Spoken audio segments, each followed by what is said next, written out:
उस कौम की हालत नहीं बदलता जिसे खुद अपनी हालत बदलने का ख्याल ना हो। आज भी 1947 में से पीछे चले, बल्कि 65 में चले जाते हैं। ठीक है जी, ना बिजली है, ना पानी है, ना गैस है, और जो मेन चीज है मुझे सबसे ज्यादा मसला ऑयल सबसे महंगे। आवाम का बेड़ा गर्क तो पहले से हो चुका है। अब हर एक बच्चा जो पैदा होता है पाकिस्तान में, जिस दिन पैदा हुआ उस दिन उसके सर पे 3,21,341 रुपए कर्ज चढ़ जाता है। और आप अपना काम करो ना भाई। यानी कि लगभग आप ये लगा लीजिए कि 3.25 लाख रुपए, बच्चा पैदा हुआ 3.25 लाख रुपए कर्जदार हो गया। हम शुद्ध गरीब हैं। और गुज़श्ता चंद सालों में हमारी मईशत का अब ये हाल है कि अगर हमने वही पुराना तरीका और पुराने स्क्रिप्ट पर चले तो फिर खुदा न खास्ता इस मुल्क को दिवालिया होने से कोई बचा नहीं सकता। इंशाल्लाह। देखिए गाड़ियां वो खुद बना रहे हैं, इंजीनियर उनके हैं, डॉक्टर उनके हैं, सब कुछ उनका। हमारा क्या है? किसान उनके हैं, हमारे तो हर चीज वहीं से आ रही है। हमारे क्या है? यहाँ पे क्या है? कुछ नहीं है। हमारा तो घर भी अपना नहीं है। तो फिर तो मेरा ख्याल है कि हमें फिर कशकोल उठा के भीख मांगने के लिए सबके पास पूरी दुनिया में जाना चाहिए, भिखारी बन के। और हमारे बच्चे अभी से मकरूज हैं। हमारे हाथ दो हैं लेकिन कटोरे हम लोगों ने 3-3 पकड़ लिए। हर बंदे ने 3-3 कटोरे पकड़ लिए। इनके सियासतदान देख कर्ज यहां से ले आओ, वहां से ले आओ, IMF तुम भी ले आओ, चाइना तुम, इनको ये नहीं पता कि तुम्हें वापस भी देना होता है। कि जो नई गवर्नमेंट जब आएगी तो उसको जो इस वक्त पाकिस्तान की मईशत के हालात हैं, एक भड़कती हुई आग है, उसको डील करना पड़ेगा। हाँ भाई हाँ। इस वक्त जो पाकिस्तान की सूरत हाल है, और ये सारी सूरत हाल मुल्क को किस जानिब, किस समत लेकर जाएगी? इस वक्त जो पाकिस्तान की सूरत हाल है, पाकिस्तान एक ऐसे क्राइसिस और ऐसे क्रॉस रोड के ऊपर खड़ा हुआ है जहां पे वाकई अब एक एग्जिस्टेंशियल जो थ्रेट है पाकिस्तान की इकोनॉमिक सॉवरेनिटी जो है वो तो ऑलरेडी हम सरेंडर कर चुके हैं। अब पाकिस्तान का एग्जिस्टेंशियल थ्रेट जो है वो कहीं और से नहीं। अब ये कह रहे हैं कि हम वाकई, वैसे तो पाकिस्तान हर दफा दोराहे पे खड़ा होता है, तो वाकई अब दोराहे पे हमें किस नजर से देखती है दुनिया की? तो मुझे पता नहीं है। जो बाहर की कंट्री है ना, वो हमें इस नजरिए से देखती है। किसी को बताओ ना पाकिस्तानी, वो हमें देख के भाग जाते हैं। खड़े हैं। और ये खतरा आपको भारत से नहीं है, अफगानिस्तान से नहीं है, ईरान से नहीं है, अमेरिका से नहीं है, ये आपको from with in the system है। आपकी जो इस वक्त पाकिस्तान की जितनी भी हुकूमतें हैं, इंक्लूडिंग केयर टेकर्स, कोई बेहतर हल पेश नहीं कर सकी, ना ही इंप्लीमेंट कर सकी। बात यह है कि इन लोगों को देश नहीं चलाना आता, लालच में ले तो लिया, भारत से अलग तो हो गए, अब इनको देश संभालना नहीं आ रहा है। दोस्तों, हमारे पास था जज्बा ईमानी, उस जज्बा ईमानी की वजह से एक वक्त की रोटी के लिए तरस रहे हैं, और दूसरी तरफ 60 में आपने बामुश्किल माजरत के साथ सबर करो, अपनी जान बचाई।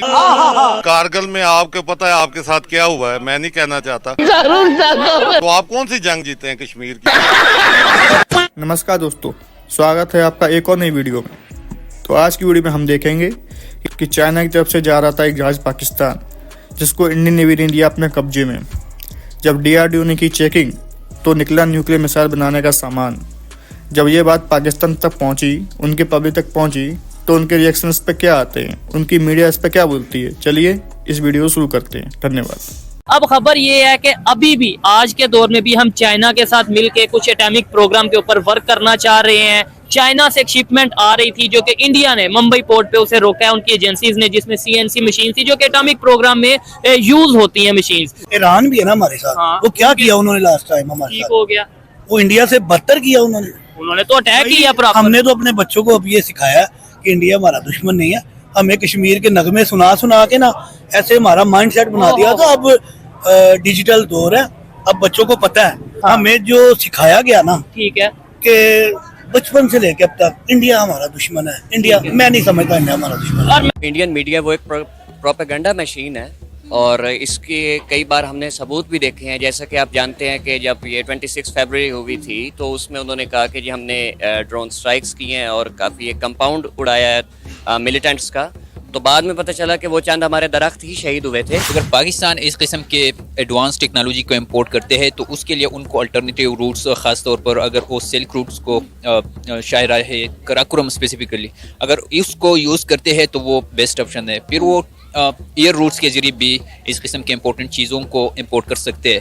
अगर इंडिया ने ऐसा किया है, मुझे तो नहीं लगता हमारी डिफेंस और चाइना की डिफेंस और स्पेसिफिकली उनके इंटेलिजेंस इतनी वीक है कि उनके कैसे भी इस तरह की टेक्नोलॉजिकल बेस्ड चीज़ें अगर वो एक्सपोर्ट करते और पाकिस्तान इंपोर्ट करते, उनके इंडिया को पता चलती। वो एक इंडियन को बुला रहा है, सर बॉर्डर पे खड़ा हूँ, एक बच्ची, दो बच्चे, एक माँ जा रही है, शूट कर दूं? कह रहा है कौन है भाई तू? इंडियन फौजी। इंडिया में ही? हाँ ठीक तो है। इंडिया के बंदे नहीं क्यों ना है, वो पाकिस्तानी आ रहा है हमारी दूर में, छोटे बच्चे हैं, 2 एक माँ है, वो कह रही नहीं 10 काले किया, 10 ने कहा नहीं मारना भाई उनको, छोटे बच्चे हैं, उनका क्या कसूर है? खित्ते के हालात तो कभी भी ठीक नहीं रहे, ये 70 साल से चलता हुआ आ रहा है। कभी हम न्यूक्लियर वेपन्स और यूएसए से लेते थे पहले, अब लॉबी थोड़ी सी चेंज हुई है, हम चाइना और रशिया की लॉबी में आए हैं, तो अब हमारा थोड़ा सा रुझान चाइना की तरफ से हुआ है, तो ये रिसोर्स सच हो सकती है। दोनों मुल्कों को बाकी दुनिया की तरफ देखना चाहिए कि उन्होंने किन किन शोबों में तरक्की करके आज वो दुनिया में अपना लोहा मनवा रहे हैं। लेकिन अगर हिंदुस्तान और पाकिस्तान को हम देखते हैं तो वो दोनों मुल्क सिर्फ और सिर्फ इसी बात पे लगे हुए हैं कि फॉल्स फ्लैग ऑपरेशंस करवा कर और इल्ज़ाम एक दूसरे पर लगा देना। तो आई थिंक ये एक अच्छी रिवायत नहीं है। अगर वीडियो पसंद आई हो और ऐसी ही वीडियो आप फ्यूचर में देखना चाहते हैं तो इस चैनल को सब्सक्राइब करें, लाइक करें और शेयर करें। धन्यवाद। सबसे पहले घबराना नहीं है।